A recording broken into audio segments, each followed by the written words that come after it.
Mga ka-surprise, kakalmahan lang po natin. Yes po, kakalmahan lang po natin, pero mas kakalmahan pa natin. Kahit mga surprise, puksaan video po tayo ngayon. Ayan. Mga ka-surprise, ang pagkain po, ang mga animals po, binigay po sa atin ito ng Panginoon para kainin natin. Nasa Genesis po yan mga ka-surprise. Basahin nyo po ang Bible. So, yes po, kakainin po natin mga ka-surprise. But I won't consider this as puksaan video mga ka-surprise. We will just consider it as mas kinalmahan video mga ka-surprise. So, ito na yon.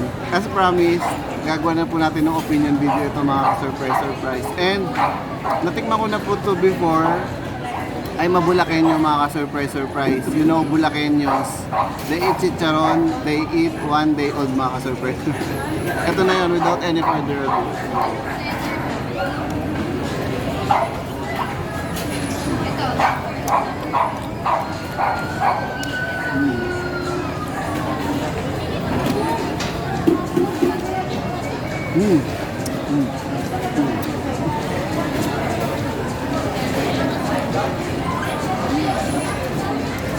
Mga ka-surprise, kung hindi po tayo naka-record, tuloy-tuloy lang po. But since naka-record, medyo hesitant pa po ako mga ka-surprise. Again, I'm a Bulakenyo. I eat this one day old. Again, binigay po sa atin ang mga ito bilang pagkain mga ka-surprise. Maging mapagpasalamat po tayo. Let's show appreciation for the life they have, for the life these animals have. What do you call this? It's so hard to explain mga ka-surprise. Ilalagay ko na lang po sa comment video. Ilalagay ko na lang po sa comment pane below. Ayan mga ka-surprise.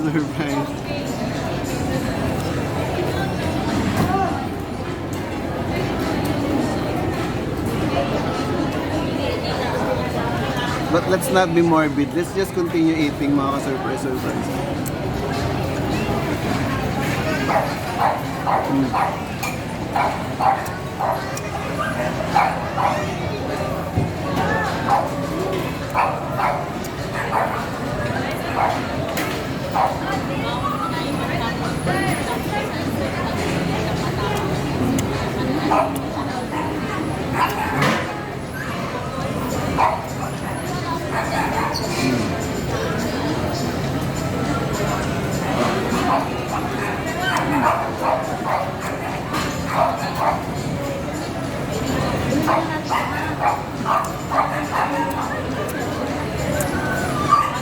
Mga ka-surprise, ko na po papahabain. Ayun, masarap po siya.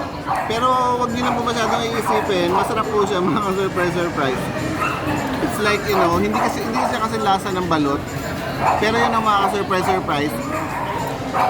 You know yung aesthetics na tinatawag, yung parang hindi siya for other nations, hindi siya yung parang inviting kainin.